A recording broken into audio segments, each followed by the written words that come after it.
ప్రపంచంలో ఎక్కడున్నా మీ గోత్రనామాలతో వేదమందిర్ నిర్వహించే ఆన్లైన్ పూజలు హోమాల ద్వారా దైవ అనుగ్రహాన్ని పొందండి.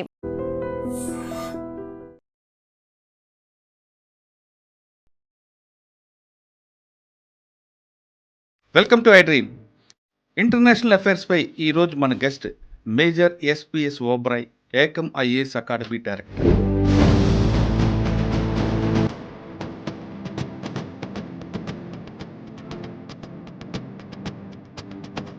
సింధు జలసంధి ఒప్పందం ఏంటి? ఆ ఒప్పందం ఉల్లంఘిస్తే మేము ఖచ్చితంగా భారత్ మీద అటాక్ చేస్తాం, ఆ చేతులు నరుకుతాం, భారత ఆనకట్టలను బ్లాస్ట్ చేస్తాం అంటూ పాకిస్తాన్ ఇచ్చిన వార్నింగ్గా తీసుకోవాలా? దానికి కౌంటర్గా మనం వేయాలి.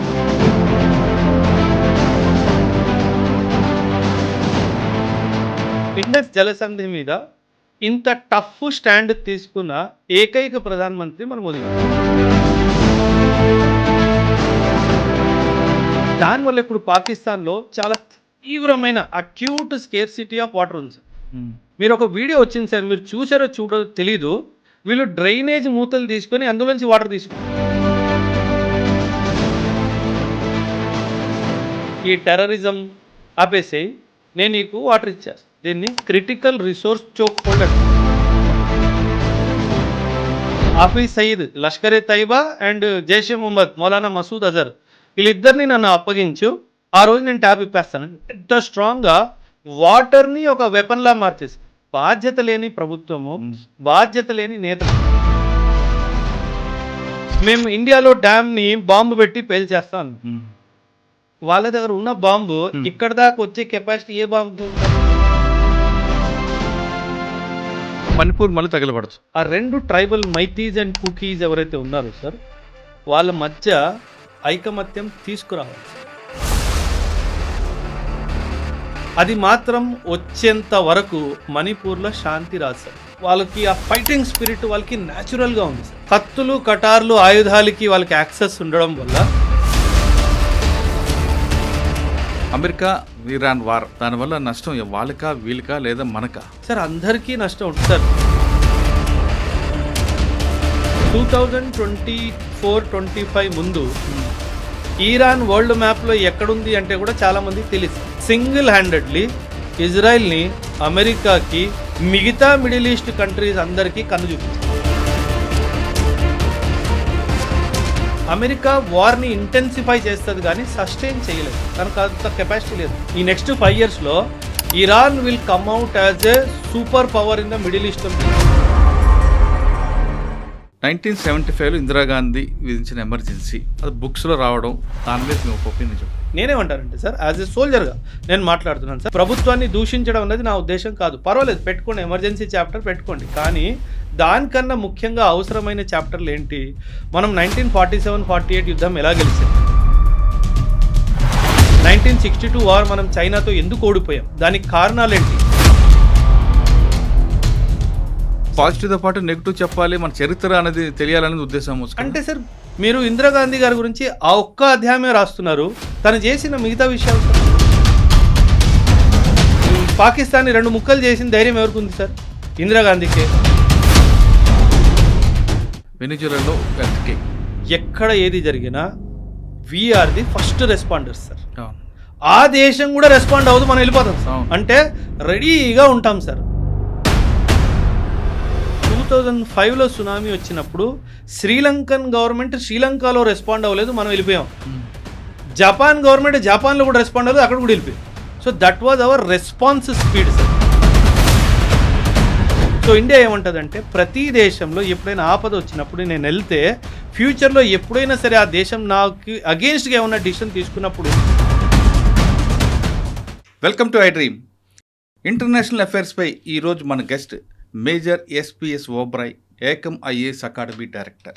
ఓబ్రాయ్ గారు మేజర్లుగా పనిచేస్తున్నప్పుడు జరిగిన సంఘటనలతో పాటు ఐఏఎస్ అకాడమీలో ఆయన చేసుకున్న సబ్జెక్ట్ను, తర్వాత ఆయన రెగ్యులర్గా చేస్తున్న బుక్స్ నాలెడ్జ్లో ఆయన విపరీతమైన ఫాలోయింగ్ ఉంది. ప్రతి విషయాన్ని క్షుణ్ణంగా చెప్పడంలో లేదా దాని రూట్స్లో చెప్పడంలో ఆయనకు ఒక స్పెషల్ ఉంది. అందుకే ఓబ్రాయ్ గారు ఇంటర్వ్యూ అంటే చాలామంది ఇష్టపడుతున్నారు. ఓబ్రాయ్ గారు ఇంటర్వ్యూ కావాలి, అందులో పలానా సబ్జెక్ట్ మీద ఎక్కువ డిస్కస్ చేయనట్టు మీరు అడుగుతున్న ప్రశ్నలకే ఈరోజు ఆయన సార్ని అడుగుతున్నారు. సార్ నమస్తే అండి. నమస్తే సార్. సార్, మీరు ప్రతి ఇంటర్వ్యూలో కొంతమంది కింద కామెంట్స్ చేస్తున్నారు. ఏమని సార్? ఆ కామెంట్స్లో కూడా ఇంటర్నేషనల్ అఫైర్స్లో కొన్ని ఇష్యూస్లో మీ ద్వారా తెలుసుకోవాలని, ముఖ్యంగా చెప్పాలంటే బ్లూ స్టార్ కానీ లేదా పాకిస్తాన్ ఇష్యూలో కానీ, అంటే వేరే వాళ్ళు చెప్పింది కూడా నచ్చుతుంది, కానీ మీరు ఫీల్డ్లో చేసి వచ్చారు కాబట్టి మీకు ఎక్కువ రెప్యుటేషన్, మీ ఇంటిగ్రేటెడ్ మీద ఎక్కువ మంది అడుగుతున్నారు. సార్ మీరు చెప్పేది అది కరెక్ట్ కాంక్రీట్గా ఉంటుంది కాబట్టి బాగా ఆ సబ్జెక్ట్ కనెక్ట్ అవుతున్నారు. సార్ అంటే బిగ్తా వాళ్ళు చెప్పింది బాగుంటుంది, వాళ్ళు ఫీల్డ్ బయట ఉండి చెప్పేది ఫీల్డ్ ఆఫీసర్ ఎక్స్పీరియన్స్ చెప్పడం అనేది కొంచెం డిఫరెంట్గా అనిపిస్తుంది. సార్ ఎక్కువ మంది మీ ఇంటర్వ్యూస్లో Blue Star, Operation Blue Star గురించి కానీ, లేదా పాకిస్తాన్ విషయంలో కానీ, ఆఫ్ఘనిస్తాన్ విషయంలో కానీ, లేదా చైనా టాపిక్, ఇలాంటివన్నీ అడగమని ఎక్కువగా కోరుతున్నారు. ఫస్ట్ మనం ఇవాళ 4 టాపిక్లు తీసుకుంటే, గుడ్ రైట్. పాకిస్తాన్ జలసంధి. ఆ జలసంధి ఒప్పందం ఏంటి? ఆ ఒప్పందం ఉల్లంఘిస్తే మేము ఖచ్చితంగా భారత్ మీద అటాక్ చేస్తాం, వారి చేతులు నరుకుతాం, భారత ఒక ఆనకట్టలను బ్లాస్ట్ చేస్తాం అంటూ పాకిస్తాన్ ఇచ్చిన వార్నింగ్గా తీసుకోవాలా, దానికి కౌంటర్గా మనం వేయాలి. అంటే అసలు పాకిస్తాన్ జలసంధి టాపిక్ వెళ్ళే ముందు అసలు పాకిస్తాన్, కాశ్మీర్ అనేది పాకిస్తాన్దా కాదా, అసలు ఆ పీఓకే మీద మనకున్న స్టాండర్డ్స్ ఏంటి, వాళ్ళకున్న స్టాండర్డ్స్ ఎందుకు ఎక్కువగా జరుగుతుంది? అదే పీఓకే మీద బలూచిస్తాన్ కూడా ఈ మధ్యన వాళ్ళు కూడా వార్ చేస్తున్నారు. దీని మీద మీరు క్షుణ్ణంగా చెప్పండి. ఒక 20 క్వశ్చన్లు అడిగేశారు సార్. ఒక్కొక్క క్వశ్చన్ గురించి మాట్లాడదాము. ఆపరేషన్ బ్లూ స్టార్ మీద ఎప్పుడైనా ఒక లాంగ్ వీడియో చేద్దాం రైట్. అంటే దాని రూట్స్ నుంచి కొన్ని విషయాలు మాట్లాడదాము, ఎందుకు అది జరిగింది. ఎందుకంటే ఎస్పెషలీ ఒక సిక్ లాగా నేను మాట్లాడడం చాలా అవసరం. సో దాని గురించి ఖచ్చితంగా ఫ్యూచర్లో మేబీ నెక్స్ట్ వీక్ ఆ వీడియో చేద్దాం. ఒక ప్రశ్న నేను స్టార్ట్ చేస్తాను సార్. పాకిస్తాన్కి కశ్మీర్ మీద అసలు అధికారం ఏంటి? ఇది బేసిక్ ప్రశ్న సార్. దీనికి అసలు ఏ ప్రమాణమే లేదు సార్. కశ్మీర్ పాకిస్తాన్ది అని పాకిస్తాన్ చెప్పుకోవడానికి పాకిస్తాన్ దగ్గర అసలు ఏ ప్రమాణమే లేదు. కేవలం ఒకే ఒక ప్రమాణం ఉంది సార్. ఏంటంటే 1947లో ఇండియా, పాకిస్తాన్ 2 దేశాలుగా విభజించబడ్డాయి సార్. రైట్. అప్పుడు ఇండియన్ ఇండిపెండెన్స్ యాక్ట్లో ఏం రాసింది అంటే, ప్రిన్స్లీ స్టేట్స్ దగ్గర ఆప్షన్ ఉంది. నువ్వు ఇండియా అంటే ఇండియా జాయిన్ అవ్వపో, నువ్వు పాకిస్తాన్ అంటే పాకిస్తాన్ జాయిన్ అయిపో, లేదు నేను ఇండిపెండెంట్గా ఒక నేషన్ లాగా మిగిలిపోతాను అంటే అలా కూడా మిగిల్చుకో అన్నట్టుగా ఒక 3 ఆప్షన్లు అందరికీ ఇచ్చారు సార్. అప్పట్లో జేఎండ్కేకి రాజు మహారాజా హరీ సింగ్ అని చెప్పి ఒక రాజు సార్. ఆ హరీ సింగ్ ఏం చేశాడంటే నేను ఇండిపెండెంట్గా ఉంటాను అన్నట్టుగా తను నిర్ణయించుకున్నాడు. కానీ మనం జమ్మూ అండ్ కాశ్మీర్ లొకేషన్ చూసుకుంటే కనుక అది చాలా ఇంపార్టెంట్ స్ట్రాటజిక్ లొకేషన్లో ఉంది. అంటే ఇండియన్ సబ్ కాంటినెంట్ని సెంట్రల్ ఏషియా నుంచి కనెక్ట్ చేసే మధ్యలో జమ్మూ అండ్ కాశ్మీర్ ఉంది. ఇంత స్ట్రాటజిక్ లొకేషన్లో ఉంది కాబట్టి అది ఇండిపెండెంట్ నేషన్గా అయితే మిగలడానికి వీల్లేదు.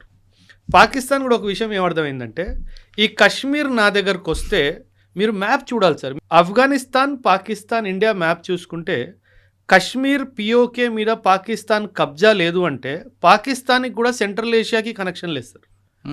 పాకిస్తాన్ కూడా సెంట్రల్ ఏషియా కనెక్షన్ కావాలి అంటే పిఓకే వాళ్ళ దగ్గర ఉండాలి సార్. సో ఇది అర్థమైపోయిన పాకిస్తాన్ మహారాజా హరీ సింగ్ మీద కొంచెం ప్రెషర్ బిల్డప్ చేయడం స్టార్ట్ చేసింది. ఆ ప్రెషర్కి ఆయన గివప్ చేసి ఒక సంధి పాకిస్తాన్తో సైన్ చేయించుకున్నాడు సార్. ఆ సంధి పేరు స్టాండ్ స్టిల్ అగ్రిమెంట్.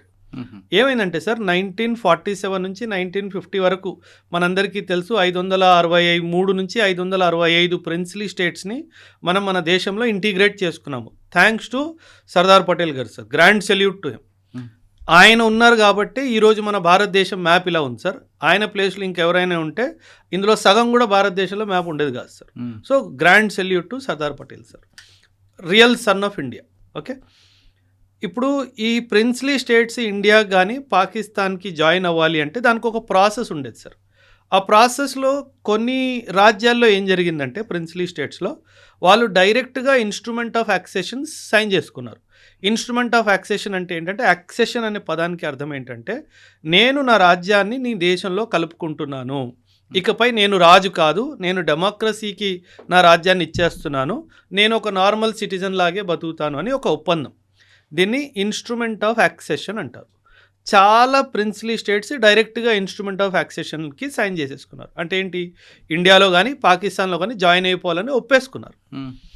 కానీ కొన్ని ప్రిన్స్లీ స్టేట్స్ మాత్రము 2 స్టెప్ ప్రాసెస్ని తీసుకున్నారు సార్. ఈ 2 స్టెప్ ప్రాసెస్ ఏంటంటే, మొదటిగా స్టాండ్ స్టిల్ అగ్రిమెంట్ సైన్ చేసుకుందాం. అంటే ఏంటి, స్టేటస్ కో మెయింటెనెన్స్, స్టే అంటాం కదా మనం, అవును. కోర్టు నుంచి స్టే తెచ్చుకుంటాం కదా, దాన్ని స్టాండ్ స్టిల్ అగ్రిమెంట్ అంటారు. ఏమని, నువ్వు నా మీద దాడి చేయొద్దు, ఏం చేయొద్దు, నేను ఇంకా ఆలోచిస్తున్నాను, నేను ఇద్దరు రావాలా వద్దా అన్న విషయం. ఓకే. ఈ మహారాజా హరి సింగ్ కూడా ఏం చేశాడంటే స్టాండ్ స్టిల్ అగ్రిమెంట్ పాకిస్తాన్తో సైన్ చేసుకున్నాడు. ఇప్పుడు పాకిస్తాన్ వైపు కూడా ఆలోచన చూడండి సార్, ఒక ప్రిన్స్లీ స్టేట్ నాతో స్టాండ్ స్టిల్ అగ్రిమెంట్ సైన్ చేసుకున్నాడంటూ అంటే అర్థం ఏంటి, రేపో మాపో ఇన్స్ట్రుమెంట్ ఆఫ్ యాక్సేషన్ కూడా సైన్ చేసుకుంటాడనే కదా సార్ అర్థము. సో పాకిస్తాన్కి ఏమనిపించిందంటే మనం స్టాండ్ స్టిల్ అగ్రిమెంట్ సైన్ చేయడంలో గెలిచిపోయాం కాబట్టి ఖచ్చితంగా ఇది మన దగ్గరికే రావాలి అని వాళ్ళకి క్లారిటీ వచ్చేసింది. కానీ వాళ్ళ ఆవేశంతో ఆగలేక ఏం చేశారు, జమ్మూ అండ్ కాశ్మీర్ మీద దాడి చేశారు సార్. ఓకే. సో ఆ దాడి చేసినప్పుడు మహారాజా హరి సింగ్ ఏం చేశాడు, భయపడిపోయాడు. అమ్మో వీడు నా రాజ్యాన్ని ఆక్రమించేటట్టు ఉన్నాడని చెప్పేసి పరిగెట్టుకుంటూ ఇండియా దగ్గరకు వచ్చాడు. అప్పట్లో మనకు తెలుసుంటే మౌంట్ బ్యాటన్ గారు ఉన్నారు, మన ఇండియాలో ఇంకా వెళ్ళిపోలేదు. మౌంట్ బ్యాటన్ గారు ఏమన్నారంటే, నువ్వు స్టాండ్ స్టిల్ అగ్రిమెంట్ పాకిస్తాన్తో సైన్ చేసేసుకున్నావు కదా, నీకు ఎటువంటి సహాయం మేము అందించడానికి వీల్లేదు, ఎందుకంటే అది ఇప్పుడు మేము వస్తే నీ ఇంటర్నల్ అఫైర్స్లో మేము ఇంటర్ఫియర్ అయినట్టు ఉంటుంది. ఒక షరతు ఉంది, నువ్వు ఇన్స్ట్రుమెంట్ ఆఫ్ అక్సేషన్ మాత్రం ఇండియాతో సైన్ చేసుకున్నావంటే ఖచ్చితంగా అప్పుడు మేము మీకు సాయానికి వస్తామని చెప్పారు. ఇప్పుడు ఒకవైపు పాకిస్తాన్ దాడి, ఇంకోవైపు మనల్ని ఒప్పుకోవట్లేదు రావడానికి ప్రొటెక్షన్కి. ఆ కండిషన్లో Maharaja Hari Singh signed the instrument of accession with India. Standstill agreement పాకిస్తాన్తో సైన్ చేశాడు, ఇన్స్ట్రుమెంట్ ఆఫ్ అక్సేషన్ మాత్రం మనతో సైన్ చేశాడు. సో దీనివల్ల ఏం జరిగిందంటే పాకిస్తాన్ ఏమనుకుంది, నాకు మోసం జరిగింది, నాకు రావాల్సిన ఒక రాజ్యము అక్రమంగా ఇండియాకి వెళ్ళిపోయింది, ఎందుకంటే అక్కడ రాజు తప్పుగా ప్రవర్తించాడు అనే ఉద్దేశం. సో ఈ బ్యాక్గ్రౌండ్లో ఈ యొక్క వార్ అన్నది స్టార్ట్ అయిపోయింది సార్. ఆల్రెడీ వాడు వాళ్ళ మీద దాడి చేస్తాడు సార్. ఇప్పుడు ఈరోజు పిఓకే, పాకిస్తాన్ దగ్గర ఉన్న పిఓకే ఈయన ఇన్స్ట్రుమెంట్ ఆఫ్ అక్సేషన్ సైన్ చేసే ముందు వరకు ఆల్రెడీ వాళ్ళు ఆక్రమించుకున్నది. ఒకవేళ స్టాండ్ స్టిల్ అగ్రిమెంట్ సైన్ చేయకుండా డైరెక్ట్గా మన దగ్గరకు వచ్చిన ఈరోజు పిఓకే అంతా మన దగ్గర ఉండేది. సో అక్కడ చాలా పెద్ద తప్పు మహారాజా హరి సింగ్ చేశాడు సార్. దానివల్లే ఇన్ఫ్యాక్ట్ ప్రాబ్లం వచ్చింది. కానీ ఇక్కడ ఇంకొక ప్రాబ్లం ఉంది సార్. నేను ఇందాక మాట్లాడుతూ స్టార్టింగ్లో సర్దార్ పటేల్ గారికి ఒక గ్రాండ్ సెల్యూట్ అని చెప్పాను సార్. ఆయన ఉన్నారు కాబట్టి ఈరోజు నార్త్ ఈస్ట్ ఇండియాలో ఉంది సార్, లేదంటే ఈరోజు మొత్తం నార్త్ ఈస్ట్ వేరే దేశాల్లాగా ఉండేది సార్. అలాంటిది మొత్తం ప్రిన్స్లీ స్టేట్స్ ఇంటిగ్రేషన్ బాధ్యత అంతా సర్దార్ పటేల్ గారు తీసుకున్నప్పుడు నెహ్రూ గారు ఒక తప్పు చేశారు సార్. తప్పు చేశారంటే ఒక నిర్ణయం తప్పైంది సార్. జమ్మూ అండ్ కాశ్మీర్ది నేను చూసుకుంటాను, నువ్వు ఇబ్బంది పడకు అని చెప్పారు సార్. అక్కడ జరిగింది అతిపెద్ద తప్పు సార్. ఎందుకంటే అక్కడ చాలా టైం డిలే అయిపోయింది సార్. టైం డిలే అయిపోవడం వల్ల ఇంకా వీళ్ళు ఏం చేయాలో అర్థం కాక పాకిస్తాన్ వాడు దాడి చేయడం జరిగింది. సో ఆ జేఎండ్కే ఇంటిగ్రేషన్ కూడా సర్దార్ పటేల్ గారి మీద వదిలేస్తే అసలు ఈ తలకాయ నొప్పి ఉండేది కాదు సార్. సో అక్కడ చాలా పెద్ద కీలకమైన నిర్ణయం సార్. ఇప్పుడు మహారాజా హరి సింగ్ కూడా మనసు మీరు అండర్స్టాండ్ చేసుకోవాలి సార్. ఇప్పుడు ఆయన ఒక హిందూ రాజు సార్. హరి సింగ్ పేరు హిందూ కదా సార్. కాకపోతే జేఎండ్కే పాపులేషన్ 1947 వచ్చేసరికి ముస్లిం పాపులేషన్ అయిపోయింది మ్యాక్సిమం, నాట్ కంప్లీట్గా బట్ మెజారిటీ వాళ్ళది. కానీ మనం పాస్ట్లోకి వెళ్ళిపోతే మెజారిటీ వాళ్ళది కాదు, అది తర్వాత జరిగింది, క్రమంలో జరిగింది, అది ఒక 300-400 years. ఆ తర్వాత ఎప్పుడైనా మాట్లాడదాం ఖచ్చితంగా దాని గురించి కూడా. జేఎండ్కే అసలు ముస్లిం పాపులేషన్ ఎలాగైందో అది కూడా మనం కనుక్కోవాలి సార్. సో మహారాజా హరి సింగ్ ఏమనిపించింది, నేను హిందూ రాజుని కానీ నా పాపులేషన్ మాత్రం ముస్లిము, నేను పాకిస్తాన్కి వెళ్ళాను అనుకోండి ఖచ్చితంగా వీళ్ళు ఒకటైపోతారు, నన్ను పక్కకి జరిపేస్తారు అన్న క్లారిటీ ఉంది. ఇండియాలో వద్దాము అంటే ఇండియా ఏమో డెమోక్రటిక్ కంట్రీ, నేను ఈ కంట్రీలోకి వచ్చేస్తే నా రాజరికం పోతుంది కదా. సో ఆయన కూడా చాలా గేమ్స్ ఆడాడు, దానివల్ల చాలా డిలే అయిపోయింది సార్. ఈ డిలే వల్ల ఇంకా పాకిస్తాన్ అటువైపు రెస్ట్లెస్ ఫీల్ అయిపోయింది. ఇక్కడేమో జవహర్లాల్ నెహ్రూ గారేమో నేను చూసుకుంటానని చెప్పి సర్దార్ పటేల్ గారిని పక్కకు తప్పియడం జరిగింది. సో ఇలా తప్పులు కొన్ని జరగడం వల్ల ఇదొక సమస్య ఇప్పటికీ ఒక సమస్యలాగా మిగిలిపోయింది సార్. అంటే దీనికి ఒక సొల్యూషన్ ఉంటుందా? దీనికి ఐక్యరాజ్య సమితి 1948లో ఒక రెజల్యూషన్ పాస్ చేసింది సార్. ఆ రెజల్యూషన్ పేరు రెజల్యూషన్ నంబర్ 47, 47వ రెజల్యూషన్. ఇందులో ఒక 3 step సొల్యూషన్ ఇచ్చింది sir. UN security council 3 step solution ఇచ్చింది. ఏమన్నది సెక్యూరిటీ కౌన్సిల్, పాకిస్తాన్ ఏమన్నది, మీరు కాశ్మీర్లో ఎలక్షన్స్ పెట్టండి, అక్కడ ప్రజలు ఏం కోరుకుంటారో దాన్ని బట్టి మీరు డిసైడ్ చేసుకోండి అని అన్నారు. కానీ వీళ్ళు ఏం చేశారు, పాకిస్తాన్ వాళ్ళు చాలా మిలిటరీ అండ్ వాళ్ళ పారామిలిటరీ ఫోర్సెస్ని దింపేశారు. సో సెక్యూరిటీ కౌన్సిల్ ఏం తీర్పిచ్చిందంటే 3 steps, 3 step process, election conduct చేస్తాం కానీ మొదటి షరతు పాకిస్తాన్ కంప్లీట్గా ట్రూప్స్ని విత్డ్రా చేసుకోవాలి, పారామిలిటరీ ట్రూప్స్ని కూడా విత్డ్రా చేసుకోవాలి. పాకిస్తాన్ కంప్లీట్గా విత్డ్రా చేసిన తర్వాత భారతదేశం వాళ్ళ ట్రూప్స్ని తగ్గించేయాలి, ట్రూప్స్ నంబర్స్ని సంఖ్యని తగ్గించాలి. మొత్తం పూర్తిగా మనకు అనలేదు, పూర్తిగా వాళ్ళని అన్నారు, తగ్గించమని మనల్ని అన్నారు. ఎందుకంటే సరే ఇన్స్ట్రుమెంట్ ఆఫ్ వ్యాక్సేషన్ మన దగ్గర ఉంది, అందుకే మనల్ని తగ్గించమన్నారు, వాళ్ళని పూర్తిగా తీసేయమని చెప్పాడు. ఈ రెండు జరిగిన సందర్భంలో మూడవ స్టెప్ అక్కడ ఎలక్షన్ కండక్ట్ చేయండి అని చెప్పారు. సో ఇప్పుడు ఈ మొదటిదే జరగలేదు, రెండోది ఎలా జరుగుతుంది, మూడోది ఎలా జరుగుతుంది, ఆ ఎలక్షన్ ఎప్పటికీ అవ్వలేదు సార్. కానీ దీనికి సందర్భంలో ఇంకో విషయం జరిగింది సార్. జేఎండ్కేకి మనం స్పెషల్ స్టేటస్ ఇచ్చాం సార్. స్పెషల్ స్టేటస్ ఆర్టికల్ 370 370లో మనం ఇచ్చాం సార్, స్పెషల్ స్టేటస్ ఇచ్చాము. ఆ స్పెషల్ స్టేటస్ వల్ల వాళ్ళకు కూడా ఒక రాజ్యాంగం ఉంది. జేఎండ్కే has its own constitution sir. వాళ్ళ రాజ్యాంగం ఉంది, వాళ్ళ జెండా కూడా వేరేగా ఉంది. సో ఏం జరిగిందంటే వాళ్ళ రాజ్యాంగానికి కాన్స్టిట్యూయెంట్ అసెంబ్లీ అంటే ఒక కమిటీని ఏర్పాటు చేసి వాళ్ళు కూర్చొని రాజ్యాంగాన్ని రాస్తారు సార్. ఈ కమిటీని ఎవరు ఉండాలి అన్నది వాళ్ళు ఓటింగ్కి వెళ్ళారు. అంటే వాళ్ళ రాజ్యాంగం రాసుకునే కమిటీ కాన్స్టిట్యూయెంట్ అసెంబ్లీ ఓటింగ్ ద్వారా నిర్ధారించబడింది సార్. నేను ఎందుకు ఇది చాలా అంత స్పష్టంగా చెప్తున్నానంటే 1956లో వీళ్ళ కాన్స్టిట్యూషన్ని వీళ్ళు అమలు పరుచుకున్నారు. అడాప్షన్ అయింది, అమల్లోకి 1957లో వచ్చింది. 1956లో జమ్మూ అండ్ కాశ్మీర్ కాన్స్టిట్యూషన్లో 3వ సెక్షన్లో వీళ్ళు ఏం రాశారంటే Jammu and Kashmir was is and will be an integral part of India అని రాసుకున్నారు. అంటే ఐక్యరాజ్య సమితి ఎలక్షన్ గురించి మాట్లాడింది, దేనికి, ప్రజలకు ఏం కావాలి అని. కానీ తర్వాత కూడా ఎలక్షన్ జరిగింది కాన్స్టిట్యూయెంట్ అసెంబ్లీ నిర్ధారించడంలో. ఆ కాన్స్టిట్యూయెంట్ అసెంబ్లీలో రిప్రజెంటేటివ్స్ ఎవరైతే ఎన్నికై వచ్చారో వాళ్ళే నిర్ణయం తీసుకున్నారు జేఎండ్కే ఇస్ పార్ట్ ఆఫ్ ఇండియా అని. అయిపోయింది కదా సార్ తీర్పు. So that is what India said. ఎప్పుడైతే వాళ్ళ కాన్స్టిట్యూయెంట్ అసెంబ్లీ మేము ఇండియాలోనే భాగం అని చెప్పి నిర్ణయించుకున్నారో ఆ తర్వాత యుఎన్ సెక్యూరిటీ కౌన్సిల్ అసలు మాకు సంబంధం లేదు, బికాజ్ యూ సెడ్ ఇది. అదే కాదు సార్, 1952లో అప్పట్లో Sheikh Abdullah prime minister of J and K, వాళ్ళకి ప్రైమ్ మినిస్టర్ ఉండేవాళ్ళు చూడండి, prime minister of J and K Sheikh Abdullah 1952లో ఒక అగ్రిమెంట్ సైన్ చేసుకున్నాడు సార్. ఆ అగ్రిమెంట్ పేరు ఢిల్లీ అగ్రిమెంట్. ఆ ఢిల్లీ అగ్రిమెంట్లో కూడా సిటిజన్షిప్ సంబంధించి ఒక క్లాజ్ ఉంది. ఆ సిటిజన్షిప్ క్లాజ్లో వాళ్ళు ఏం రాసుకున్నారంటే ఒక దేశానికి ప్రైమ్ మినిస్టర్ 1952 అన్నట్టుగా వాళ్ళు భావిస్తున్నారు, కానీ కాదు, అది వచ్చే సెపరేట్ స్టేట్ మనం అనుకున్నట్టుగా. అందులో సిటిజన్షిప్ సంబంధించి ఆ అంశంలో ఏం రాసుకున్నారంటే ఆ citizen of జేఎండ్కే is a citizen of India. అయిపోయింది కదా సార్. ఒకవైపు మీ రాజ్యాంగం ఏం చెప్తుంది, మీరు మాలో భాగం అని చెప్పి, ఒకవైపు మీ అగ్రిమెంట్, మీ ప్రైమ్ మినిస్టర్ సైన్ చేసిన అగ్రిమెంటే చెప్తుంది మీ పౌరులు మా దేశం యొక్క పౌరులు అని చెప్పేసి. ఇంకా చాప్టర్ క్లోజ్ అయిపోయింది కదా సార్. సో పౌరులు ఒకవైపు, రాజు ఒకవైపు, ప్రధానమంత్రి, ముగ్గురు ద్వారా తెలిసిపోయింది ఏమని, Kashmir wants to be integral part of India. ఇంకా పాకిస్తాన్ ఎవరు, ఇంకా అమెరికా ఎవడు, ఇంకా చైనా వాడు ఎవడు సార్. మరి ఎందుకండి ఈ వివాదం అలా కొనసాగుతూనే ఉంది సార్? అన్నదమ్ముళ్ళు గొడవలు, ప్రాపర్టీ డిస్ప్యూట్స్ 40 సంవత్సరాలు 50 సంవత్సరాలు పోవా సార్ కోర్టుల్లో. అదే సార్. ఇప్పుడు మనం సింధు జలసింధు, ఈ వర్షాలు పడుతున్నాయి కానీ మనకు ఉపయోగం లేని వర్షాలు ఇవి తక్కువ వస్తున్నాయి. దీవెన వివాదం పెరిగే అవకాశం ఉంది. అందుకని పాకిస్తాన్ మినిస్టర్ కూడా స్టేట్మెంట్ ఇచ్చారు, చేతులు నరుగుతావని, ఆనకట్ల పేల్చేస్తామని. అది జరిగేదేనా?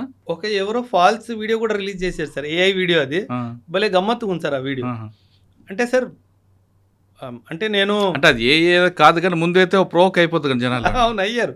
అది చాలా భలే బ్యూటిఫుల్గా ఏఐ కూడా క్రియేట్ చేశారు సార్ దాంట్లో. అంటే నా ఉద్దేశము ప్రభుత్వాన్ని మెచ్చుకోవాలి అన్నట్టు ఏం కాదు సార్, కానీ ఈ ఇండస్ జలసంధి మీద ఇంత టఫ్ స్టాండ్ తీసుకున్న ఏకైక ప్రధానమంత్రి మన మోదీ గారు సార్. అంటే నేను ఆయన అప్రిషియేట్ చేయట్లేదు సార్, మళ్ళీ చెప్తున్నాను మీ ప్రేక్షకుల కోసము. కానీ ఇంత టఫ్ స్టాండ్ గతంలో ఇందిరాగాంధీ గారు కూడా తీసుకోలేదు సార్. పాకిస్తాన్ని 2 ముక్కలు ఆవిడే చేసింది, కానీ ఐడబ్ల్యూటీని ఇంత టఫ్గా చేయడం మనం గతంలో చూడలేదు సార్. దానివల్ల ఇప్పుడు పాకిస్తాన్లో చాలా తీవ్రమైన అక్యూట్ స్కేర్సిటీ ఆఫ్ వాటర్ ఉంది సార్. మీరు ఒక వీడియో వచ్చింది సార్, మీరు చూసారో చూడో తెలీదు, వీళ్ళు డ్రైనేజ్ మూతలు తీసుకొని అందులోంచి వాటర్ తీసుకుంటున్నారు. అంత దరిద్రమైన పరిస్థితి వాళ్ళకి వచ్చేసింది సార్. దేనివల్ల వచ్చింది, మనం ఐడబ్ల్యూటీ ద్వారా రిలీజ్ చేసే వాటర్ని ఆపేసాం కాబట్టి. ఇండియా చాలా స్పష్టంగా చెప్పింది సార్, నువ్వు ఈ టెర్రరిజం ఆపేసేయి, నేను నీకు వాటర్ ఇచ్చేస్తా, సింపుల్. దీన్ని జియో పాలిటిక్స్లో ఒక పదం ఉంది సార్, దీన్ని క్రిటికల్ రిసోర్స్ చోక్ హోల్డ్ అంటారు. అంటే మనము WWF మీరు చూస్తే కనుక పీక పట్టేసుకుంటారు కదా, అవును. దాన్ని చోక్ హోల్డ్ అంటారు. ఉమ్, ఇండియా పాకిస్తాన్ పీక పట్టేసింది. ఉమ్, సో వాళ్ళకు ఒక చాలా స్పష్టంగా ఒక సందేశం ఏమి ఇచ్చిందంటే, నీకు నీళ్లు కావాలి అంటే నువ్వు ఈ టెర్రరిజం బిజినెస్ ఆప్. హాఫీజ్ సయీద్, లష్కర్ ఏ తైబా అండ్ జైషే మొహమ్మద్ మౌలానా మసూద్ అజర్ వీళ్ళిద్దరిని నన్ను అప్పగించు, ఆ రోజు నేను ట్యాబ్ ఇప్పేస్తానని చెప్పాడు. ఉమ్, ఆ రోజు వరకు ట్యాబ్ ఇప్పే ప్రసక్తే లేదు. పాకిస్తాన్లో ఎంత స్కేర్సిటీ ఉంటుంటే సార్, మీరు అన్నట్టుగా పార్లమెంట్లో ఒక మినిస్టర్ మాట్లాడుతూ, ఉమ్, నేను మన దేశానికి ఒక మినిస్టర్ని, నేను నా పూర్తి ఇన్ఫ్లుయెన్స్ వాడి కూడా నా కాలనీకి నా ఇంటికి ఒక వాటర్ ట్యాంకర్ తెప్పించుకోలేకపోయినా అన్నాడు. అవును, అంటే అది విన్నాను. విన్నారు కదా మీరు. ఆ. అంటే మనం చూడండి ఎంత స్ట్రాంగ్గా వాటర్ని ఒక వెపన్లా మార్చేసాం సార్. కనీసం ఇప్పుడైనా వాడి బుద్ధి రావాలి కదా సార్. ఇప్పుడేమంటాడు, ఒరే మేము ఇచ్చేస్తామని చెప్పినా సరే ఒక అర్థం ఉంది కదా, ఇమీడియట్గా ప్రజలకి ప్రాబ్లం అవుతుంది. అక్కడ బాధ్యత లేని ప్రభుత్వము, ఉమ్, బాధ్యత లేని నేతలు సార్ అక్కడ. సో వాళ్ళేంటి, మేము ఇండియాలో డ్యామ్ని బాంబు పెట్టి పేల్చేస్తాం అన్నాడు. ఉమ్, వాళ్ళ దగ్గర ఉన్న బాంబు ఇక్కడ దాకా వచ్చే కెపాసిటీ ఏ బాంబుకు ఉంది సార్? ఒక విషయం. రెండో విషయము, వాళ్ళ ఆపరేషన్ సింధూర్లో ఎన్నో బాంబులు వేయడానికి ప్రయత్నించారు. ఒక యుద్ధం జరుగుతున్న వాతావరణంలో ఎన్నో బాంబులు వేయడానికి ప్రయత్నించారు. ఒక్క బాంబు కూడా వాళ్ళు పంపించింది మనం భూమి కూడా దాగల. ఉమ్. అలాంటి పాకిస్తాన్ ఏ డ్యామ్ని పగలగొడుతుంది? ఆ డ్యామ్ని పగలగొడితే ఆ నీళ్ళు ఎటు వెళ్తే అసలు జ్ఞానమే లేదు సార్. సార్ ఇప్పుడు ఇక్కడ 2 ప్రశ్నలు అంటే, దేశ ప్రజలందరూ నీళ్ళ కోసం విలవిలాడిపోతున్నప్పుడు ఆ ప్రాబ్లం ఎలా సాల్వ్ చేయాలని చూడాలి తప్ప, పక్కింట్లో వెళ్ళి వాడింట్లో దొంగతనం చేస్తాను, వాడు తాగుతూ నీళ్ళ కుండని బ్రేక్ చేస్తానని చెప్పడం అనేది ప్రభుత్వం యొక్క పెద్ద తప్పు. అవును. దాన్ని ఎలా చూడాలి ఒకటి. నెక్స్ట్, ప్రజలు ఎంతకాలం ఉంటారండి ఇలాగా? వాళ్ళు తిరుగుబాటు రావాలి కదా. తిరుగుబాటు అంటే సార్, పాకిస్తాన్లో ఏంటంటే సార్, మీరు పాకిస్తాన్ వ్యవస్థని కూడా అర్థం అంటే చేసుకోవాలి. మంచినీటికి కూడా కటకలాడిపోయినప్పుడు ఇంక ప్రజలు ఎందుకండి అక్కడ అంత బాధలు ఎందుకు మూర్ఖులు కదా సార్. పాకిస్తాన్లో ఏంటంటే సార్, అరే ఇండియాకి ऊपर हम అటాక్ కరెంగే అంటే వాడికి ఫుడ్ ఇవ్వకపోయినా పర్వాలేదు. ఓ, అంటే ఒక ఫాల్స్ హాల్యూసినేషన్ అంటాం కదా సార్, అవును.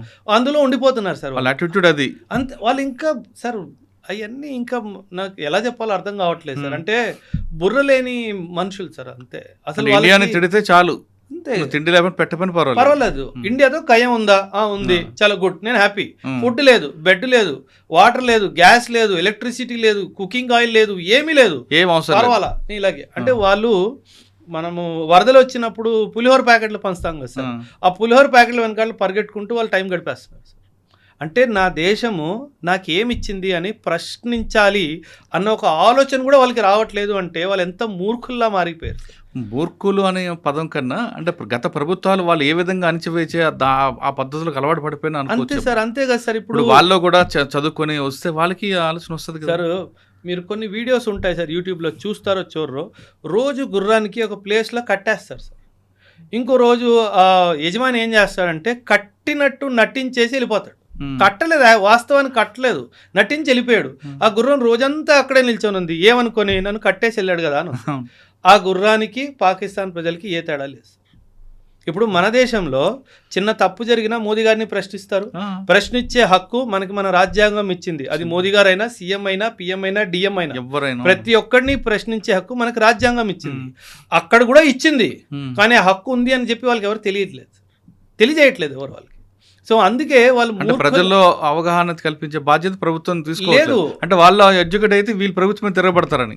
అందుకే అక్కడ ఎడ్యుకేషన్కి అంత వెయిట్ లేదు సార్. వాళ్ళు ఏంటంటే మూర్ఖుల్లా పుట్టారు సార్. ఒక సింపుల్ స్పిరిచువల్ మాట సార్, ఆ దేశానికి పునాది ఒక అబద్ధం సార్. పునాది అబద్ధం అయినప్పుడు మీకు గ్రోత్ కానీ ఒక పాజిటివ్ థింకింగ్ కానీ ఎలా వచ్చేస్తుంది సార్? రాదు. ఎందుకంటే పునాది అబద్ధం కాబట్టి వాళ్ళు అలాగే ఉండిపోయారు, మనం ఎక్కడికో వెళ్ళిపోయాం సార్. సో పాకిస్తాన్కి మనకి ఆర్థికంగాను, సామాజికంగాను, పొలిటికల్గాను, రాజరికంగాను అసలు దేంట్లో అసలు కంపారిజనే లేదు సార్. మన భారతదేశ ఆనకట్ల మీద బాంబులు చేయడం అనేది వాళ్ళ మభ్య పెట్టడానికే సార్. దీపావళి వస్తుంది సార్, కొన్ని 2-3 నెలలు పోతే దీపావళి వస్తుందేమో. అందులో ఒక మిర్చి పటాకా అని ఉంటుంది. అవును, 5 రూపాయల ప్యాకెట్ వచ్చేది నేను చిన్నప్పుడు ఉన్నప్పుడు. ఇప్పుడు ఎంతకు వస్తుందో నాకు ఐడియా లేదు. వాళ్ళ దగ్గర మిర్చి పటాకాలు కూడా సరివేనీ లేవు సార్, అన్ని చైనా తుపాస్ పటాకాలు. వాళ్ళు సార్ మీకు గుర్తుందో లేదో, ఆపరేషన్ సింధూర్ అప్పుడు వాళ్ళు పంపించిన మిజైల్స్ పేలకుండా వచ్చినట్టు వచ్చి మన దగ్గర పడిపోయాయి. అంటే మనము చైనా ఫోన్ని కూడా నమ్మం సార్, వాడు చైనా బాంబునే నమ్ముతున్నాడు. వాడు ఎంత పెద్ద ఏదో అక్కడే క్లారిటీ వచ్చేసింది కదా సార్. సో వాడు ఏముంది సార్ వాడి దగ్గర? సరే, సింధు జలసంధి కాస్త పక్కన పెడదాం. సార్ ఆఫ్ఘనిస్తాన్కి మన మెడికల్ కిట్లు డ్రోన్లు పంపిస్తున్నాం ఒక ఎలిగేషన్. సార్ నేను ఒక మాట చెప్తున్నా సార్, పాకిస్తాన్ వాళ్ళు ఎలా అంటే సార్, వాళ్ళ లీడర్షిప్ ఎలాగైపోయిందంటే, ఈ రోజు రాత్రి పడుకున్నాము తాగేసి కళ్ళు ఏమొచ్చింది అది వాగేయాలి రేపు పొద్దున్న లేసి. అంటే ఒక సైంటిఫిక్ అనాలిసిస్ లేదు, ఒక ఆబ్జెక్టివ్ అనాలిసిస్ లేదు, ఒక లాజికల్ రీజనింగ్ లేదు, ఏమీ లేదు సార్. ఇండియా ఆఫ్ఘనిస్తాన్కి ఈ రోజు కాదు సార్, 2001 నుంచి మెడికల్ ఎయిడ్ మనం ఆఫ్ఘనిస్తాన్కి అందిస్తున్నాం సార్. ఆఫ్ఘనిస్తాన్లో ఎన్నో గొప్ప పనులు మనం చేసాము. వాళ్ళ పార్లమెంట్ బిల్డింగ్ కానీ, వాళ్ళ డ్యామ్లు కానీ, వాళ్ళ బ్రిడ్జ్లు కానీ, వాళ్ళ రోడ్లు కానీ, వాళ్ళకి అంబులెన్సెస్ కానీ, నర్సింగ్ సపోర్ట్ కానీ, మెడికల్ కిట్ సపోర్ట్ కానీ ఎన్నో మనం ఆఫ్ఘనిస్తాన్కి అందిస్తున్నాం సార్. ఫర్ ఎగ్జాంపుల్ సార్, వాడు అలిగేషన్ ఏంటి, ఆఫ్ఘనిస్తాన్కి మన భారతదేశము డ్రోన్లు సరఫరా చేస్తుంది సార్. ఆ మెడికల్ బాక్స్లో పెట్టి పంపించాల్సిన అవసరం నాకు కర్మ నాకేం వచ్చింది సార్, నేను ఓపెన్గా ఇస్తా. మా పిఎం వాళ్ళ పిఎంకి అరే బాబు తీసుకోరా డ్రోన్ అని చెప్పి ఫోటోగ్రాఫ్ తీసి మరి ఇస్తా, నాకేం అవసరం. అండ్ అందులో చూడండి సార్ ఎంత మూర్ఖమైన స్టేట్మెంట్, ఇజ్రాయలీ డ్రోన్ ఆఫ్ఘనిస్తాన్కి నేను ఎందుకు ఇస్తాను సార్, వాడించుకుంటా డైరెక్ట్గా. నేను ఇవ్వాలంటే నా డ్రోన్ ఇస్తా, నేను ఇజ్రాయెల్ డ్రోన్ నేను ఇవ్వాల్సిన అవసరం సార్. ఇజ్రాయెల్ మీకు తెలుసు మొసాద్ కానీ వాళ్ళ డిఫెన్స్ సిస్టమ్ ఎంత బ్యూటిఫుల్గా పనిచేస్తుంది అంటే, ఈ ఎదవకి తెలియకుండానే అక్కడ అన్ని డ్రోన్లు వచ్చేస్తాయి వాళ్ళకి ఇవ్వాలి అన్న ఉద్దేశం ఉంటే. అది ఫర్ ఎగ్జాంపుల్ సార్ ఒక మాట, చలో పాకిస్తాన్ వాగింది నిజమే అనుకుందాం, నేనే చెప్తున్నాను సార్, ఏం పీక్తో పీక్కు అంతే కదా సార్. కానీ ఇచ్చేది మనం మేక్ ఇన్ ఇండియా ఇస్తాం, నీకు దమ్ముంటే ఆపుకో. కాదు ఇవ్వాలనుకుంటే మేక్ ఇన్ ఇండియా డ్రోన్ ఇస్తాం. ఫస్ట్ ఆఫ్ ఆల్ అదే ఇస్తాను సార్. సరో నువ్వు అన్నట్టు ఇజ్రాయెల్దే ఇస్తున్నా, దమ్ముంటే ఆపు. నువ్వేం చేయగలుగుతావు చేసుకో, నువ్వు అరవడం మానే ఫస్ట్. నువ్వు అరుస్తే అరిసేవు, ధైర్యం ఉంటే కరిసి చూపించు, అప్పుడు చెప్తాను నీకు ఏ ఇంజెక్షన్ పెట్టాలి. So that is where sir. In fact మీరు వాళ్ళ పార్లమెంట్ మీటింగ్స్ కూడా చూస్తే కనుక మీకు ఒక క్లారిటీ వస్తుంది సార్. వాళ్ళ మినిస్టర్లు వాళ్ళ ప్రభుత్వాన్ని ఎలా దూషిస్తున్నారు. మీకు పంజాబీ అర్థం కాకపోవచ్చు సార్, నాకు అర్థం అవుతుందిగా. నా ఫేవరెట్ టైం పాస్ వాళ్ళ పార్లమెంట్ మీటింగ్ సార్. అరే భలే ఉంటాయి సార్, బ్యూటిఫుల్లీ. అక్కడ లేడీస్, అతి ముఖ్యంగా లేడీస్ మినిస్టర్ని బట్టలు తీసేసి మరీ డైలాగులు కొడతారు. అస్సలు వాళ్ళ దగ్గర జవాబే లేదు సార్, దేనికి జవాబు లేదు. కానీ వాళ్ళ ఆర్మీ చేతులు ఉన్నారు కదండి, అది దేశం వల్ల తగలడిపోయింది సార్. సార్ మన దేశంలో ఆర్మీ పాలిటిక్స్ నుంచి దూరం ఉండి ఎంత పెద్ద పాజిటివ్ కాంట్రిబ్యూషన్ చేసిందో మనకు అవగాహన లేదు. నేను ఆర్మీలో 11 సంవత్సరాలు సర్వీస్ చేశాను కదా సార్. ఆర్మీ ఆఫీసర్స్ మెస్సులో 2 విషయాలు డిస్కస్ చేయడానికి అనుమతి లేదు సార్. ఒకటి పాలిటిక్స్, ఇంకోటి రిలీజియన్ సార్. ఈ రెండిటి మీద నువ్వు నోరు తెరిసేవనుకో, commanding officer next day morning భుజం మీద పెట్టేసి చలో అంటాడు. అంటే అంత స్ట్రిక్ట్లీ అవాయిడ్ చేస్తారు. అది వాళ్ళు అక్కడ చెయ్యలేకపోయారు సార్. దానివల్లే వచ్చిన తలకాయ నొప్పి ఇదంతా సార్, ఇంకేం కాదు. ఒక స్టేట్మెంట్ సార్, ఇండియా ఆఫ్ఘనిస్తాన్కి డ్రోన్స్ ఇస్తుంది అన్నారు. ఒరే మూర్ఖుడా, Afghanistan was your friendly country, పాకిస్తాన్కి ఫ్రెండ్లీ కంట్రీ కదా. ఒరే అదే నీకు ఎనిమీ అయిపోయింది, అది నువ్వు గుర్తించి ఫస్ట్. ఎవరు డ్రోన్లు ఇస్తున్నాడు కాదు, నా స్నేహితుడికి డ్రోన్లు నా శత్రువు ఎందుకు ఇస్తున్నాడు అది ఆలోచించి ఫస్ట్. నువ్వు ఇప్పుడు ఒక టైం వస్తుంది సార్, నాకు అజిత్ దోవల్ గారి మీద ఎంత నమ్మకం ఉంది అంటే, ఒక టైం వస్తుంది ఇరానే పాకిస్తాన్ మీద దాడి చేస్తుంది సార్. నేను ఉంటానో ఉన్న ఈ భూమి మీద నాకు తెలియదు సార్. ఒక రోజు వస్తుంది టర్కీయే పాకిస్తాన్ మీద అటాక్ చేస్తుంది సార్. ఒక రోజు వస్తుంది సౌదీ అరేబియాయే పాకిస్తాన్ మీద అటాక్ చేస్తుంది. ఇది జరిగి తీరుతుంది sir. It's only matter of time. జరగాలని కోరుకుందామండి. కానీ అజిత్ దోవల్ గారికి మాట్లాడారు. అవును సార్. మన దగ్గరకు వచ్చేసరికి గతంలో మణిపూర్ టాపిక్ తీసుకుందాం. అవును సార్. దోవల్ గారు ఉన్నారు కాబట్టి అది ఇంటర్నల్గా జరుగుతుంది అని అన్నాం, మనం మాట్లాడారు మీరే. కానీ మళ్ళీ మణిపూర్ మళ్ళీ తగలబడుతుంది సార్. మణిపూర్లో సార్ అక్కడ ఒక కరెక్షన్ జరగాలి సార్. ఆ 2 ట్రైబల్ మైతీస్ అండ్ కుకీస్ ఎవరైతే ఉన్నారో సార్, వాళ్ళ మధ్య ఐకమత్యం తీసుకురావాలి సార్. అది మనం ఇన్స్టిట్యూషనల్ మెకానిజం ఎలా చేస్తామో నాకు తెలియదు సార్, బట్ అది మాత్రం వచ్చేంత వరకు మణిపూర్లో శాంతి రాదు సార్. నేను మారాంలో ఉన్నాను సార్, మణిపూర్లో ఒక ప్రాంతము మారాం అని చెప్పేసి. మణిపూర్ ఎలా అంటే సార్, ట్రైబల్ కల్ట్స్, వీళ్ళు కుకీస్, నాగాస్, వీళ్ళందరూ ఏంటంటే సార్, వీళ్ళు వాళ్ళకి ఆ ఫైటింగ్ స్పిరిట్ వాళ్ళకి న్యాచురల్గా ఉంది సార్. ఆ ఫైటింగ్ స్పిరిట్ న్యాచురల్గా ఉండడం వల్ల, కత్తులు కటార్లు ఆయుధాలకి వాళ్ళకి యాక్సెస్ ఉండడం వల్ల ఈ గొడవలు అప్పుడు జరుగుతూనే ఉంటాయి సార్. ఈ గొడవలు ఎప్పుడు అవుతాయంటే, ఫస్ట్ వాళ్ళని ఆ కత్తులు కటార్ నుంచి బయటికి తీసుకొచ్చి మెయిన్ స్ట్రీమ్ సొసైటీలో తీసుకురావాలి. వాళ్ళిద్దరిని కూర్చోబెట్టి మాట్లాడే ఒక మనిషి రావాలి. అండ్ ఇది పై నుంచి కింద దాకా ప్రతి ఒక్కడికి ఆ మెసేజ్ పోవాలి సార్. ఓకే. అప్పటిదాకా మణిపూర్లో శాంతి రాదు సార్. సో ఆ మణిపూర్లో శాంతి రావాలంటే చాలా కష్టం. అండ్ వాళ్ళు చాలా హెడ్ స్ట్రాంగ్ ఉంటారు సార్. ట్రైబల్ పాపులేషన్ ఎలా ఉంటుందంటే వన్స్ దే డిసైడ్ వాళ్ళు ఎవరికి వినరు సార్. అదేవిధంగా ఒకసారి నమ్మితే వాళ్ళని దూరంగా చేయలేము కదా. చేయలేము సార్. అది ఆ ఫ్లాష్ పాయింట్లోకి వెళ్ళిపోయింది సార్. ఆ ఫ్లాష్ పాయింట్ నుంచి బయటకు వచ్చి వాళ్ళు శత్రువుల నుంచి మిత్రుల్లో ఒకసారి అవ్వడం మనం సాధిస్తే కనుక మళ్ళీ ఏమంటారు ఫ్యూచర్లో మణిపూర్లో ఒక్క తుపాకీ కూడా పేలదు సార్. కానీ అది బ్రేక్ అయ్యి అది రావాలి సార్. ఓకే. అప్పటి వరకు మనం ఏం చేయాలి. సరే, మనం ఇంటర్నేషనల్ వెళ్దామండి ఒకసారి. అమెరికా ట్రంప్ ఇరాన్ వార్ మీరే అన్నారు గతంలో. అవును సార్. ఇది కేవలం 1 వీక్ అని. అది ఫీజ్ ఫైర్ ఇప్పుడు మళ్ళీ రిపీట్ అవుతుంది. దానివల్ల నష్టం వాళ్ళకా వీళ్ళకా లేదా మనకా? సార్ అందరికీ నష్టం ఉంటుంది సార్. అమెరికాకి నష్టం ఉంది సార్, ఇరాన్కి నష్టం ఉంది. కానీ ఒక్క విషయం సార్ నేను ఇక్కడ చెప్పాలనుకుంటున్నాను. నేను ఇరాన్ని సపోర్ట్ చేయట్లేదు సార్. వ్యక్తిగతంగా నేను ఇరాన్ని సపోర్ట్ చేయను. కానీ ఒక మిలిటరీ స్ట్రాటజిస్ట్ లాగా మాట్లాడడానికి ప్రయత్నిస్తున్నాను సార్. 2024-25 ముందు ఇరాన్ వరల్డ్ మ్యాప్లో ఎక్కడుంది అంటే కూడా చాలామంది తెలియదు సార్.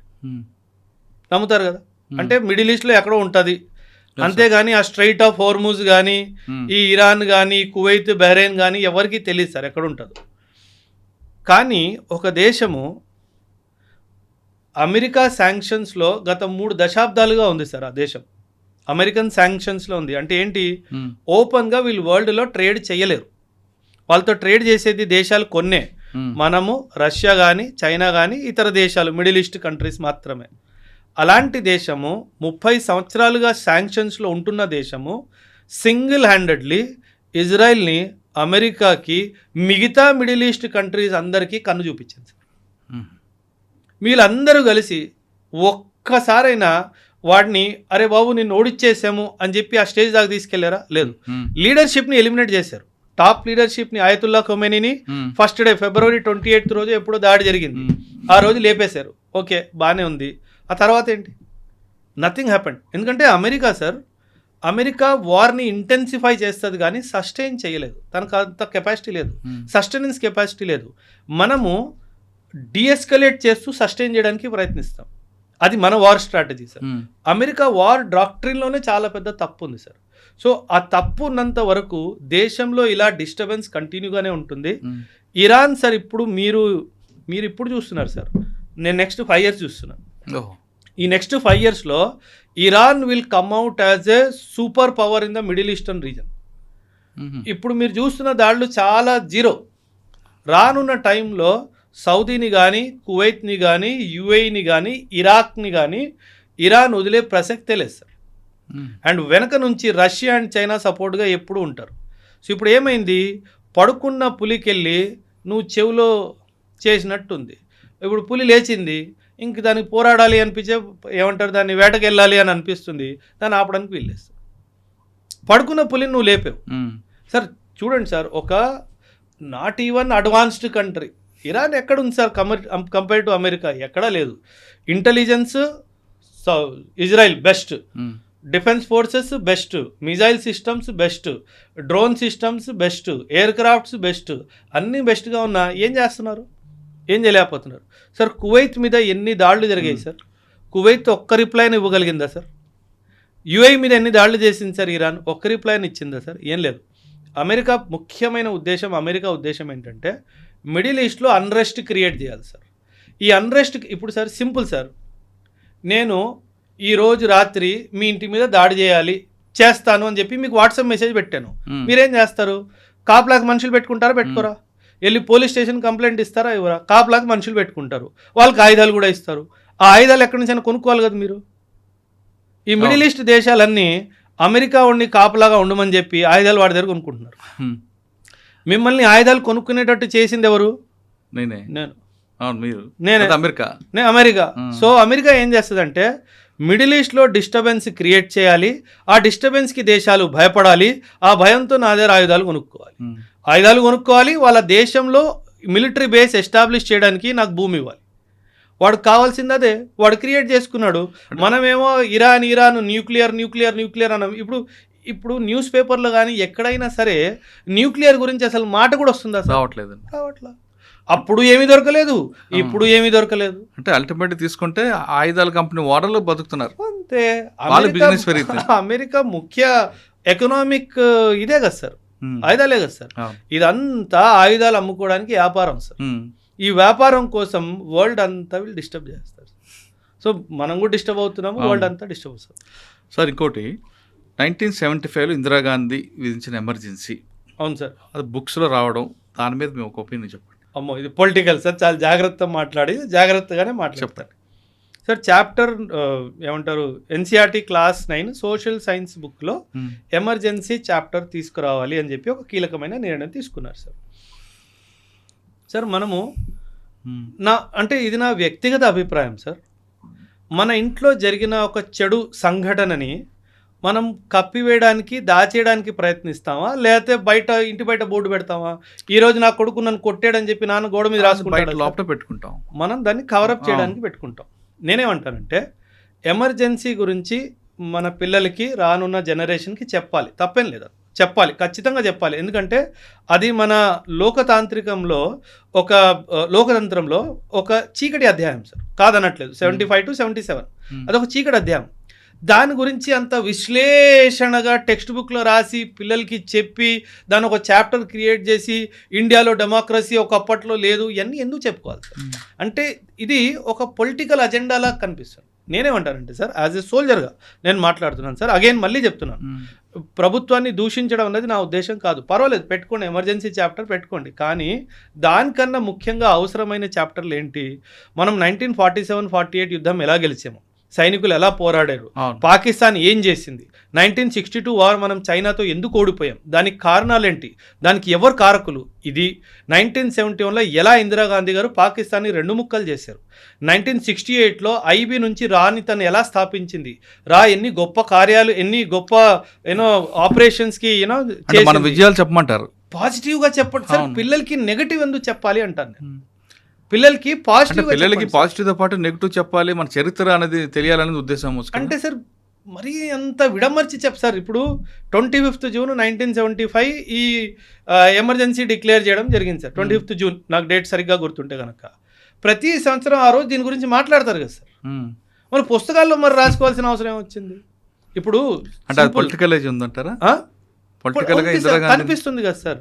ఇప్పుడు మీరు ఇందిరాగాంధీ గారి గురించి ఆ ఒక్క అధ్యాయమే రాస్తున్నారు, తను చేసిన మిగతా విషయాలు సార్. ఈరోజు గురించి మీరు చాలా గొప్పగా మాట్లాడుకుంటున్నారు. ఆ రాని స్థాపించింది ఎవరు సార్? ఇందిరాగాంధీ గారే. సిక్కింని ఇండియాలో యాడ్ చేసింది ఎవరు సార్? ఇందిరాగాంధీ గారే. పాకిస్తాన్ని 2 ముక్కలు చేసిన ధైర్యం ఎవరికి ఉంది సార్? ఇందిరాగాంధీకే. విశ్వస్థాయిలో ఇండియాకి ఒక గుర్తింపు తీసుకొచ్చింది సార్ ఆవిడ.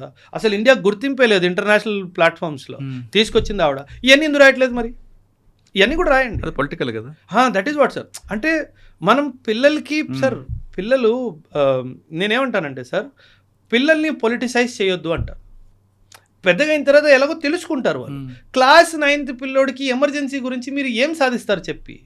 వాడికి ఏం అర్థం అవుతుంది? దాని ఉద్దేశం ఏం అర్థం అవుతుంది? నువ్వు కాలేజీలో పెట్టావంటే ఒక అర్థం ఉంది, ఓకే, వాడు డిబేట్ చేస్తాడు, డిస్కషన్లు చేస్తాడు. క్లాస్ 8th క్లాస్ 9th వాడికి దాని ఇంటెన్సిటీ కూడా అర్థం కాదే. అసలు వాడికి డెమోక్రసీ అంటే ఏమనుకుంటాడు? Government for the people, of the people. ఎందుకు అనుకోవాలి? ఇందిరాగాంధీకి అప్పుడున్న ఇందిరాగాంధీకి మీద నెగిటివ్ అనేది చిన్నప్పటి నుంచి మనుషుల పిల్లల్లో క్రియేట్ చేయడం అనుకోవచ్చు కదా. అంతగా ఉండదు సార్. అంటే పిల్లలు ఇవన్నీ అంత పెద్దగా పట్టించి సార్. పాలిటిక్స్ ఆ ఏజ్ లో రాదు సార్. నెగిటివ్ మైండ్ సెట్ ని ఎలా డెవలప్ చేయడం కదా, అదొక సార్. అదే పిల్లవాడు పెద్దగా అయిన తర్వాత ఇందిరాగాంధీ గురించి పాజిటివ్ గా కూడా చదువుతాడు కదా. దాన్ని అప్పుడు ఎవరు ఆపలేము కదా. సో నేనేమంటానంటే సార్, ఇప్పుడు 1962 వార్ ఉంది సార్, మనం ఓడిపోయాం కదా సార్. 1962 వార్ మనం ఓడిపోయాం సార్. మన దురదృష్టం ఏంటంటే ఎక్కడైతే మనం ఓడిపోయామో దాని గురించి ఎక్కువ మాట్లాడతాం, ఎక్కడైతే గెలిచామో దాని గురించి ఎవడు మాట్లాడు. 1962 వార్ సార్, చైనా హిస్టరీ బుక్స్లో ఒకే ఒక line we had some differences that led to a conflict with India, అయిపోయింది. మన ఇండియాలో దాదాపు 100 పైగా బుక్కులు రాశారు 1962 వారు. మనం ఎందుకు ఓడిపోయాం, ఎలా ఓడిపోయాం అంటే మనకు ఒక అలవాటు అయిపోయింది. ఏంటంటే ఏమంటారు కదా, మన కంపుని మనం తీసుకొచ్చి పైకి తీసుకొని వచ్చి లోకాన్ని చూపించుకోవాల్సిన మనకు అది అలవాటు అయిపోయింది. కల్చరల్లీ ఇది పోవాలి సార్.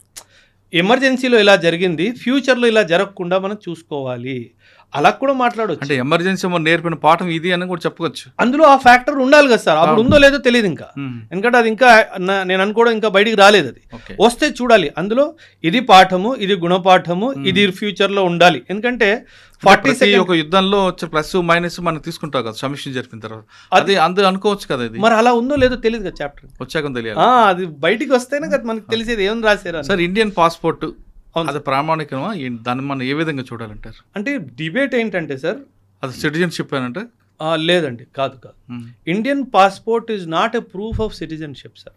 ఒకటి మీరు గుర్తించాలి. ఎందుకంటే ఇది ఇప్పట్లో కాదు సార్. పాస్పోర్ట్ యాక్ట్ 1967 అనుకుంటాను సార్. 1967 పాస్పోర్ట్ యాక్ట్ చాలా స్పష్టంగా ఏం చెప్తుందంటే passport is not a proof of citizenship, చాలా స్పష్టంగా చెప్తారు. ఎందుకంటే కొన్ని సందర్భాల్లో పాస్పోర్ట్ నాన్ సిటిజన్స్ కి కూడా ఇస్తారు సార్. కొన్ని సందర్భాల్లో డిప్లొమాట్స్ గా పంపించినప్పుడు, అట్లా ఎవరైనా వచ్చినప్పుడు ఇండియన్ పాస్పోర్ట్స్ ఇవ్వడం అవన్నీ కూడా జరుగుతాయి. సో ఆ డైమెన్షన్ లో కొన్ని వర్గాలకి నాన్ సిటిజన్స్ కి కూడా పాస్పోర్ట్స్ ఇవ్వడం జరుగుతుంది. సో అందుకే passport is not a proof of citizenship. In fact మీరు షాక్ అవుతారు, your voter ID card is also not a proof of citizenship. అవునా? కాదు, your voter ID card is not a proof of citizenship. Aadhaar card ఒకటేనా? Aadhaar card కూడా కాదు proof of citizenship. మరి కాదు, ఏది కాదు. ప్రూఫ్ ఆఫ్ సిటిజన్షిప్ ఒకటే sir. NRC, national register of citizens, 1951 ఒక్కసారే దాన్ని అప్డేట్ చేశారు 51 సెన్సస్ తర్వాత. ఆ తర్వాత అది అప్డేట్ అవ్వలేదు. మీ ఆధార్ కార్డు మీ ప్రూఫ్ ఆఫ్ సిటిజన్షిప్ కాదు, మీ ఓటర్ ఐడి కార్డు కూడా మీ ప్రూఫ్ ఆఫ్ సిటిజన్షిప్ హోల్లీ కాదు. సుప్రీంకోర్టు ఎన్నో కేసెస్లో దీని గురించి కూడా మాట్లాడింది. అండ్ అదే విధంగా passport is also not a proof of citizenship. Voter card, Aadhaar card మీద ప్రూఫ్స్ చాలా ఉంటాయి కదండి. ఉంటాయి. అది only identity. Aadhaar card identity proof. నువ్వు ఓటర్ ఐడెంటిటీ కార్డ్ ఏంటి, ఎలక్టోరల్ లిస్ట్లో నీ పేరు ఉంది అంతే. ఇప్పుడు ఎందుకు అది ఫుల్లీ సిటిజన్షిప్ సర్టిఫికేట్ కాదంటున్నానంటే, నువ్వు అక్రమంగా కూడా నీ పేరు రాయించుకున్నావేమో. అలాంటప్పుడు అది రేపు తేలిపోతే నీకు సిటిజన్షిప్ ఉండదు కదా. మరి సిటిజన్షిప్ ఏంటి? ఇది చాలా మంచి ప్రశ్న sir. Who is a citizen? మనం రాజ్యాంగం చూసుకుంటే part 2 of the constitution article 5 to article 11 వరకు తన సిటిజన్షిప్ గురించి మాట్లాడుతుంది. సిటిజన్షిప్ అంటే ఏంటి? మన దేశంలో 1950లో మనం రాజ్యాంగాన్ని అడాప్ట్ చేసుకున్నాం, 26 జనవరి 1950. ఆ డేట్ నుంచి 1987 వరకు మీ పేరెంట్స్ ఎక్కడ జన్మించారో వాళ్ళు సిటిజన్స్ కాకపోయినా నువ్వు భారతదేశంలో పుడితే కనుక నువ్వు సిటిజన్. 1987లో 1987 నుంచి 2004 వరకు పేరెంట్స్ ఇద్దరిలో ఎవరో ఒకరు ఇండియన్ సిటిజన్స్ అయి ఉండాలి. దేనికి? నీకు సిటిజన్షిప్ బై బర్త్ రావాలి అంటే. అండ్ 2004 తర్వాత ఇద్దరు పేరెంట్స్ సిటిజన్స్ అయి ఉండాలి. లేదా ఇద్దరు పేరెంట్స్ సిటిజన్షిప్ కాని సమక్షంలో ఒక పేరెంట్ సిటిజన్ అయ్యి రెండో పేరెంట్ ఇల్లీగల్ మైగ్రెంట్ అవ్వకూడదు. ఆ కండిషన్లో నువ్వు by birth after 2004 Indian citizenship నీకు వస్తుంది. అంటే ఇండియన్ సిటిజన్షిప్ బేసికలీ బర్త్ మీద, ముఖ్యంగా బర్త్ మీద, కానీ వేరే డైమెన్షన్స్ కూడా ఉన్నాయి. సిటిజన్షిప్ బై అక్విజిషన్ అవన్నీ ఉంటాయి, న్యాచురలైజేషన్, రిజిస్ట్రేషన్ ప్రాసెస్ అవన్నీ కూడా ఉన్నాయి. కానీ అతి ముఖ్యంగా బై బర్తే సిటిజన్షిప్ లభిస్తుంది. నువ్వు సిటిజన్షిప్ కాదా అవునా అన్నది కేవలం ఒకే ఒక డాక్యుమెంట్ ద్వారా నిర్ధారించబడుతుంది. అది NRC, national register of citizens. అది 1951 తర్వాత మన దేశంలో దాన్ని అప్డేట్ చేయలేదు. అది అత్యవసరమైన ఎక్సర్సైజ్, అది చెయ్యాలి. ఇప్పటి వరకు కేవలం ఒకే ఒక రాష్ట్రం అస్సాంలో ఎన్ఆర్సీని అప్డేట్ చేయడం జరిగింది. ఆ తర్వాత ఎన్ఆర్సీ ఎక్కడ అప్డేట్ చేయలేదు సార్. కానీ చెయ్యాలి సార్.